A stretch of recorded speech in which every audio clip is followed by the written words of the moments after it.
Je suis Sadr Feya, le directeur général de Smart Sky. Donc, j'ai le plaisir de présenter aujourd'hui devant vous une présentation sur la société. Certes, on l'a vu de façon brève sur la vidéo qu'on vous venez de voir aujourd'hui. Je vais un petit peu détailler un petit peu le service qu'on propose Smart Sky et vous présenter aussi notre équipe et quelques exemples de projets réalisés sur les 2 ou 3 dernières années. Donc, Smart Sky, comme je viens de dire, enfin, comme on vient de dire sur la vidéo, donc c'est une société pluridisciplinaire, donc fondée par mon collègue Dr Dada Abdelali, docteur en génie civil de l'Université de Grenoble, et moi-même, Dr Sadr Feya, docteur en géotechnique de l'École nationale des ponts et chaussées. On a encore une fois 3 agences et 2 agences en cours de développement, donc 3 agences en Algérie et 2 agences, une en Île-de-France, dans la région parisienne, une au Qatar, encore une fois. C'est une agence nouvellement créée ou en cours de création. Donc ces agences sont dirigées par mes collaborateurs, Madame Shahra Ben Ammar, directrice d'agence d'Alger, et Monsieur Belkacem Mortal, directeur d'agence de Constantine, et le cofondateur de Smart Sky, Abdelali Ded, il sera directeur de l'agence de Doha, et professeur Daniel Diaz, qui sera directeur de l'agence de Paris. Donc Smart Sky est formé par ce joli organigramme que vous voyez là, donc avec une équipe de plusieurs ingénieurs. Donc j'ai la statistique ici, 3 professeurs, 13 docteurs et 19 ingénieurs. Il vient d'être, je pense, 20 ingénieurs, voilà, et 9 assistants administratifs. Donc nous sommes équipés de dispositifs de monitorage de type drone, drone civil et des stations robotisées de type Leica.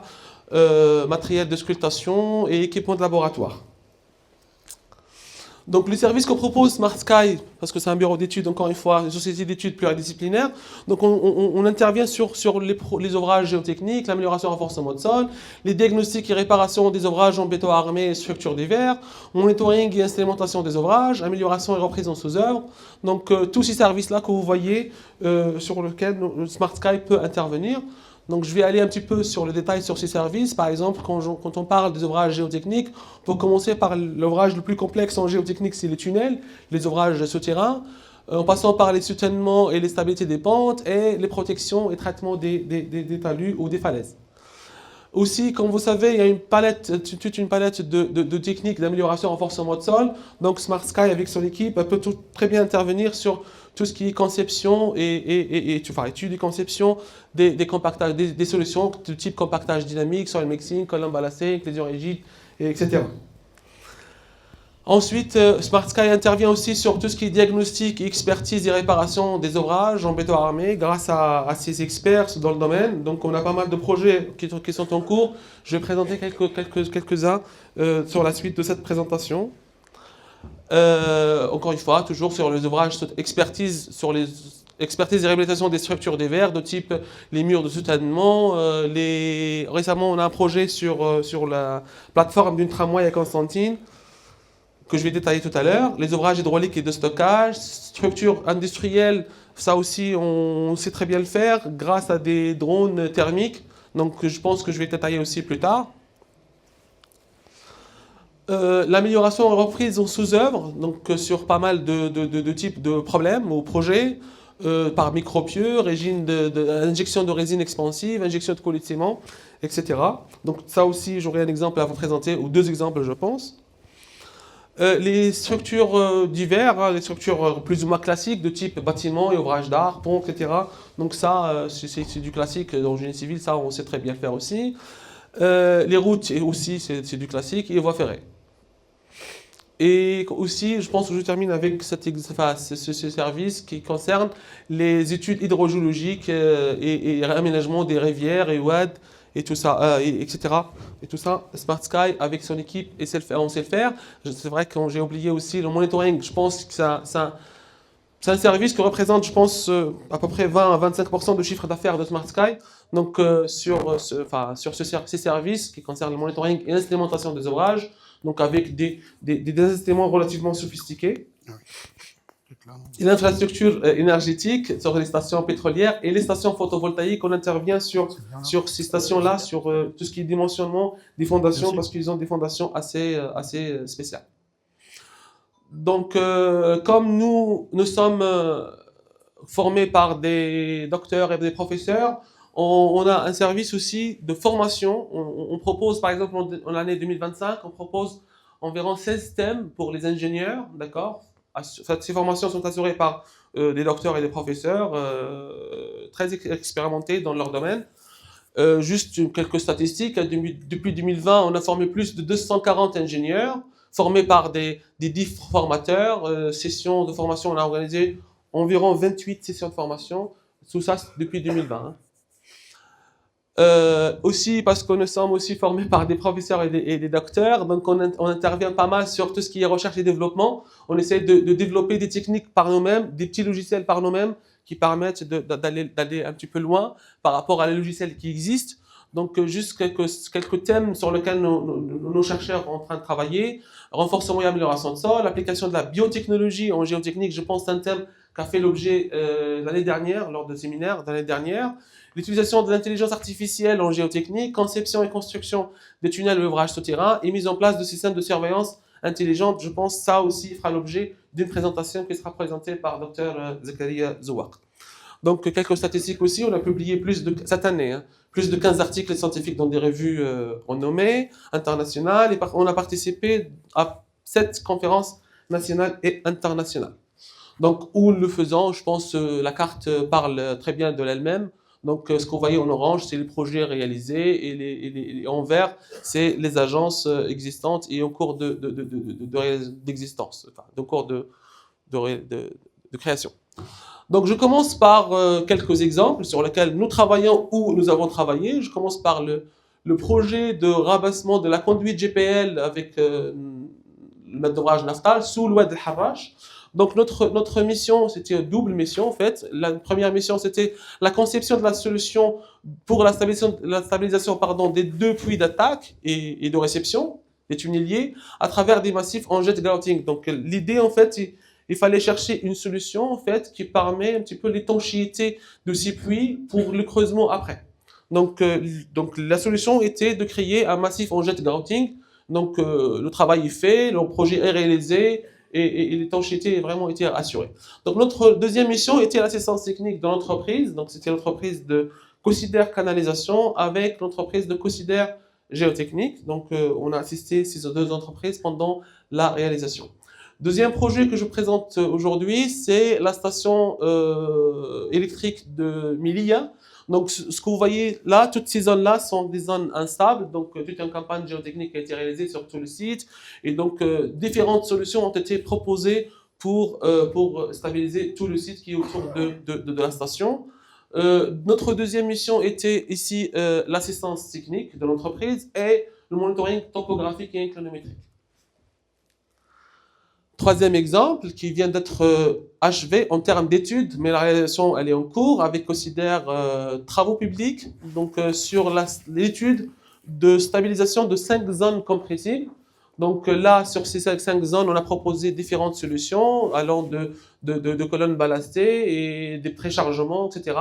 Donc 5 zones qui présentent... Il y a des zones aussi où on s'est dit que non, il faut juste faire un petit préchargement, ça ira. Il y a des zones où on se dit non, il faut aller vers des colonnes ballastées pour la stabiliser, etc.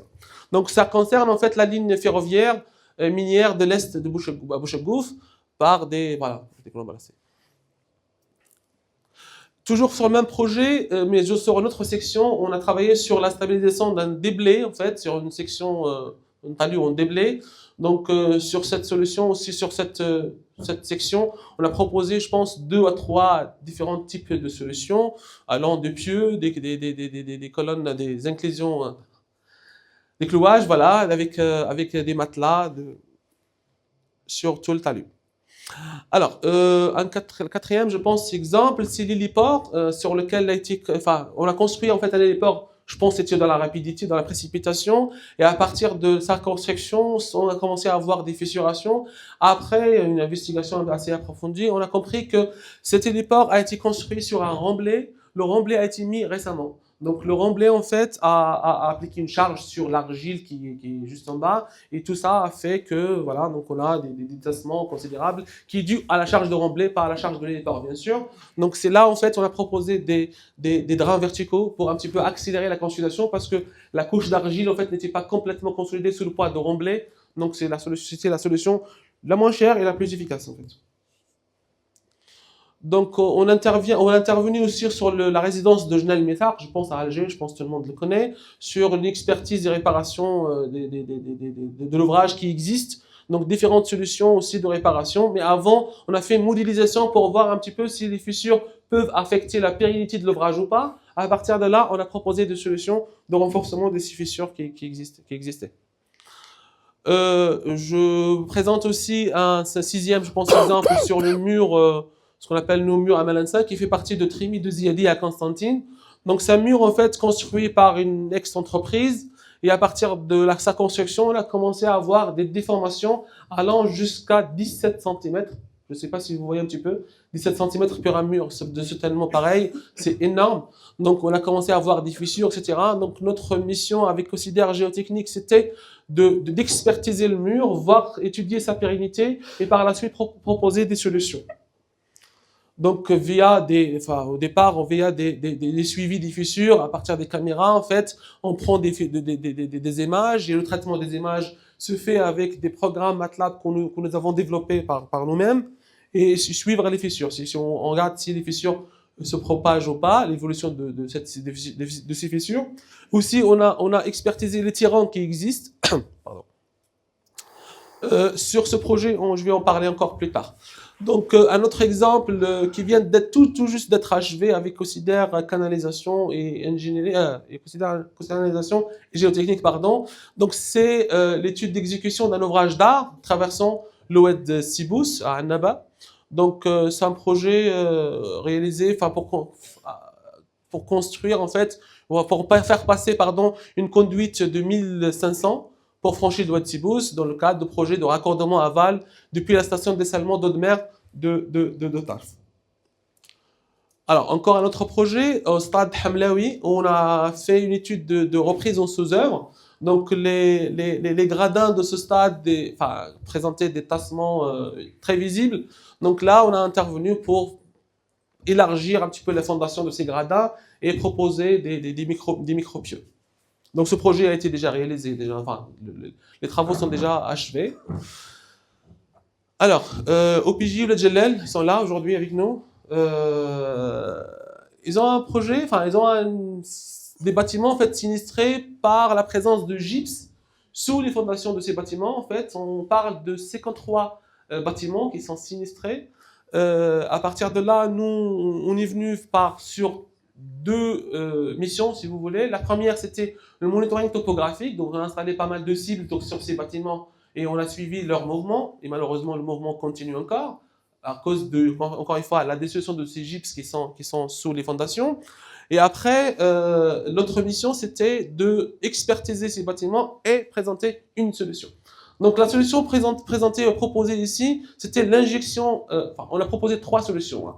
On essaie toujours pour le maître d'ouvrage de ne pas donner une seule solution. On essaye, si on arrive à donner 2 ou 3 solutions, bien sûr fiables, mais on laisse toujours le maître d'ouvrage avec son bureau de contrôle choisir la solution qui lui paraît optimale. Donc c'était en fait, la première c'était l'injection de résine expansive, la deuxième je pense c'était l'élargissement des fondations avec la régine de colitimo, pardon, l'injection de colitimo, pardon. Et la deuxième, c'était l'élargissement des fondations plus injection de colitimo. Et la troisième, c'était l'élargissement des fondations avec des micropieux. Donc la solution retenue comme accord avec maître d'ouvrage et le bureau de contrôle, qui est le CTC, donc c'était l'injection. Donc l'étude est validée. Donc le maître d'ouvrage il est en train de lancer la procédure d'appel d'offres pour les entreprises, etc. Un autre exemple, c'est le relevage de la plateforme de tramway de Constantine. Donc là aussi, on intervient sur 3 ou 4 missions. Donc la première, c'est l'expertise et le suivi monitoring topographique de plateforme, parce qu'elle a commencé à présenter des fissures qui gênaient en fait la circulation des tramways. La deuxième mission, c'était de proposer une solution d'urgence pour arrêter au moins atténuer ces tassements. Et la troisième, c'est de proposer une solution durable, une solution définitive pour arrêter de façon définitive ces tassements. Donc la solution provisoire, en fait, c'est d'injecter une résine expansive sous la plateforme de façon ponctuelle. Donc ce que vous voyez là sur le schéma, le modèle de type Plaxis 2D a été réalisé pour voir un petit peu la fiabilité de ces injections. Donc, je pense que le maître d'ouvrage ne va pas tarder à appliquer cette solution. Ensuite, nous sommes en train de travailler sur... En fait, il s'agit d'un glissement, en fait, parce que le tramway, il est juste à côté un talus. Donc, il s'agit d'un glissement. Donc, nous sommes en train de suivre un petit peu le glissement via encore une fois, monitoring topographique et inclinométrique. Et nous sommes en train de travailler sur la solution définitive pour qu'on arrête ce problème de façon définitive, encore une fois. Sur un talus qui existe aussi à Constantine, il y a un glissement en fait détecté au voisinage de ponts géants, ceux qui connaissent un petit peu Constantine. Donc ce talus-là présente des glissements profonds, on parle de 49 mètres. Donc les géotechniciens savent très bien quand on a un glissement de ce type, c'est pas facile de le renforcer avec des solutions classiques, hein, de type pieux, etc. Donc le bureau d'études ex-entreprise l'ex-bureau d'études, pardon, qui a travaillé sur ce projet, il a préconisé des galeries drainantes, ce que vous voyez sur les images, pour un petit peu baisser la nappe. Et quand on baisse la nappe, en général, on réussit à arrêter le glissement. Donc, nous, on est venu pour vérifier cette solution, et oui, ça marche. Donc, sur le modèle, à condition que le modèle soit monté correctement, hein. Donc sur le modèle, on voit bien que si on descend la nappe, donc on arrive quand même à atténuer ou presque arrêter ce glissement. En fait, il y a deux types de glissement ici. Il y a un glissement de 49 mètres, comme je viens de dire, et un autre glissement superficiel. Donc le superficiel, on arrive à le traiter sans aucun problème. Et le deuxième, donc voilà, donc la solution, c'était de créer ces galeries. Donc nous, on est venu expertiser ces galeries drainantes et on a refait un petit peu, on a fait une analyse inverse sur ce qu'on font le bureau d'études danois qui a travaillé sur ce projet. Et voilà, donc on a proposé, en fait, parce que les galeries ont été construites, je pense, en 2017, je crois. Et le problème, c'est que ces drains qui sont là, en fait, ont été bouchés par le calcaire. Donc là, nous, on a proposé à l'entreprise de faire un travail, soit de déboucher ces draps, soit de réaliser d'autres pour que les galeries fonctionnent correctement et pour que le glissement s'arrête. Le problème, c'est que ce glissement-là, en fait, il touche directement la pile de pont, de viaduc, en fait, qui est là. Donc c'est ça, en fait, qui représente un risque pour ce pont. Un autre projet, c'est une expertise géotechnique et structurelle d'une cité résidentielle, à Tahir, à Jijel. Donc pareil, donc ce que vous voyez là, c'est les bâtiments en fait. Je vais utiliser le pointeur, peut-être c'est mieux. Je ne le trouve pas. C'était là. Tu le vois pas?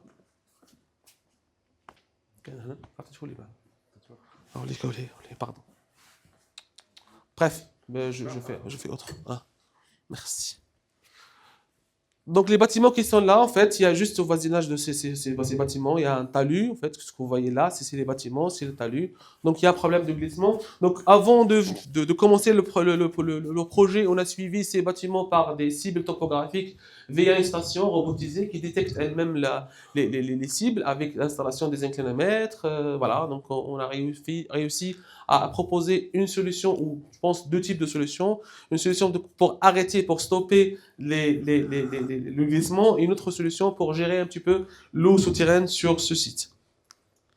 Donc je reviens sur le mur qui a bougé, comme j'ai dit tout à l'heure, sur 14 ou 17 mètres, je pense, ici. Voilà, il y a juste ici 18 mm, pardon, ici, jusqu'à 130 mm, et ici 114 mm, bref. Donc sur ce mur-là, ce que vous voyez là, Donc sur ce mur-là, on l'a divisé, je pense, en 2 ou 3 parties. Une partie, on s'est dit, voilà, donc si on rajoute quelques tirants supplémentaires, ça va tenir. Sur l'autre partie, on s'est dit, non, c'est les pieux sous-dimensionnés sur cette partie, juste à cause de, je vais dire, parce que l'estimation de de la courbe géologique n'était pas au rendez-vous. Donc c'est pour ça, sur cette partie-là, la plus déformée, on s'est dit qu'on va construire un mur derrière avec des tirants derrière, enfin devant, pardon. Et ça, en fait, ça va résoudre le problème. Donc c'était pas du tout facile comme mission, mais l'entreprise, enfin l'étude a été validée. L'entreprise, elle est en train de réaliser avec quelques difficultés relatives à l'existence de l'eau, en fait, parce qu'il y a juste un réservoir qui fouille un petit peu, etc., de Siaco. Mais bon, l'entreprise arrive à franchir ces problèmes. Donc, un dernier ou avant-dernier exemple, donc l'exemple de glissement de Mila en 2020, en fait, si vous vous souvenez, un séisme, en fait, à Mila, qui est survenu, je pense, en août 2020. Donc, sur une zone de 200 hectares, ce qui est énorme, en fait. Et l'urgence, c'était vraiment l'urgent de faire une expertise et éventuellement proposer des solutions. Donc nous, on est venu avec un drone déjà pour faire un levé topographique. On l'a fait en 5 jours. Donc levé topographique, par les moyens classiques, je pense que ça peut durer 2 semaines à 3 semaines. Donc on l'a fait en 5 jours. Et après, on a utilisé ce même drone pour suivre les glissements, pour suivre les mouvements sur le terrain et sur les constructions. Donc à partir des analyses d'images, encore une fois, et on arrive à détecter des mouvements si et là. Et par corrélation des inclinomètres, parce que ce que vous voyez là, en fait, c'est le résultat des mouvements. Donc on parle de mouvements de 18 mm ici, et là ça coïncide pile poil avec ce qu'a donné les inclinomètres. Par exemple, sur un CM, en fait, on s'est dit que ce CM-là est en train de bouger avec une vitesse relativement élevée. Donc, les autorités ont fermé carrément ce CM à cause de ces mouvements. Sur voilà, ce que je présente ici, c'est le pont, en fait, c'est le viaduc le pont géant, en fait. Voilà. Donc, il y a le glissement superficiel ici. Donc, le monitoring, enfin, on a fait un laser scan pour suivre un petit peu le mouvement de ce mur, qui s'appelle mur 6. Donc, avec des cibles topographiques aussi, avec des inclinomètres. Ce que vous voyez là, c'est le résultat à l'inclinomètre en 3D, hein, donc quelque chose qu'on ne voit pas souvent. Voilà, donc voici les zones un petit peu qui sont en mouvement et qu'on est en train de les suivre et en même temps proposer des solutions. Voilà, c'est le même projet. Sur le tunnel de Jbel Wahsh, on a intervenu pour le compte de SWS, le bureau d'études italien qui s'occupe de l'étude, de l'expertise de ce tunnel. Donc on a fait un laser scan sur ce tunnel. On a détecté quelques mouvements qu'on a donnés sous forme de rapport aux clients. Voilà, je termine, je pense, avec ce projet de la station de dessalement de Touja, à Bijaya. Donc, notre rôle était de faire une étude de conception sur les talus voisinants. En fait, ce que vous voyez là, c'est la station, hein, la station de dessalement, avec l'entreprise nationale de canalisation. Le rôle de Smart Sky ici était de faire, encore une fois, le monitoring topographique et l'inclinométrique et la conception de systèmes de confortement pour ce projet. Donc la liste est longue, la liste est vraiment très longue, donc je ne vais pas détailler tout, je ne vais pas présenter tous les exemples, donc je préfère m'arrêter là. Donc avant de terminer, je veux remercier nos partenaires dans tous ces projets. Je les remercie beaucoup pour la confiance taham, et je vous remercie.